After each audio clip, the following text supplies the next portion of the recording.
मा लाब मा प्रफिट नैबेबायदि जादों आरो जाहैदों। दा खुलुमबाय बिएम चेनेलनि मानगोनां नायगिरिफोर, अन्नानै आंनि न'खरखौ मदद खालाम।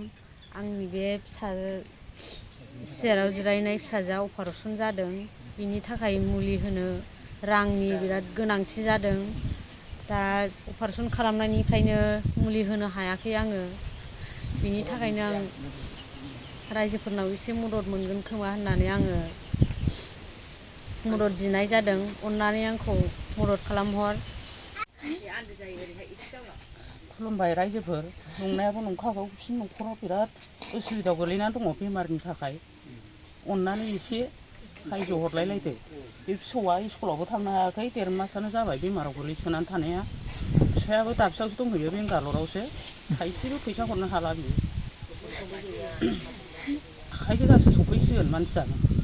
मुलि जाहोनो हायाखै, फिसौआ आरो स्कुलाव थांनो खामलावगासिनो।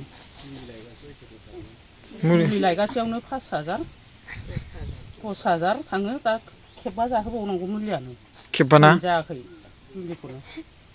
रायजो राजाफ्रा, आइ आफाफ्रा अन्नानै एसे, बिब' फंबाय बिनानावफोर अन्नानै एसे मदद होहरदो न'खरखौ नायनानै। आंनि बुंनांगौआ बेनोसै।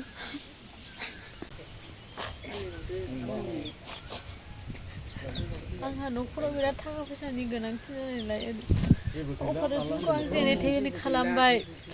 दा जेबो राहायानो गैला, मुलि जाहोनो जेबो राहा गैला। हा हुबो गैजाया आंहा, मोसौ मासे गैजाया। फिफायाबो दाबसेयावसो दंहैयो। दिनै फिफायाबो थाखा फैसा गरसेबो हरनो हाला।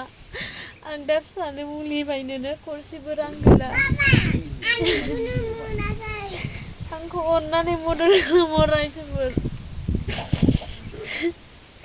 फिसायाबो दा फरायनोनो मोनाखै, स्कुलाव थांनो हाया। स्कुलाव थांनो मोनैनिनो गाबबाय थायो।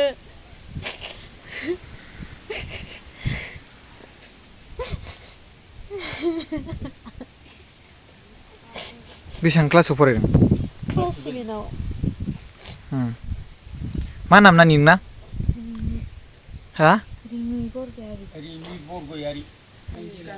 चिरां जिल्लानि सिङाव थानाय पश्चिम कालाबारि जोंनि गामिया। बिमानि नामा मामोनलाय स्वर्ण बरगयारी, फिसाजोनिया फिसौनिया रिमि बरगयारी। स' रायजो राजाफोर, आं दंफैयो चिरां जिल्लानि सिङाव थानाय बामोनगाव एरियानि 2 नं पश्चिम कालाबारि होननाय गामियाव। नैबे जा आब'आ आंखौ लिंहरदोंमोन। फिसाजोआ गोबां गेदेर बेमार जाना थांबाय। अपारेसन थांनायावनो गोबां लाख थाखा थांबाय जाहैदों।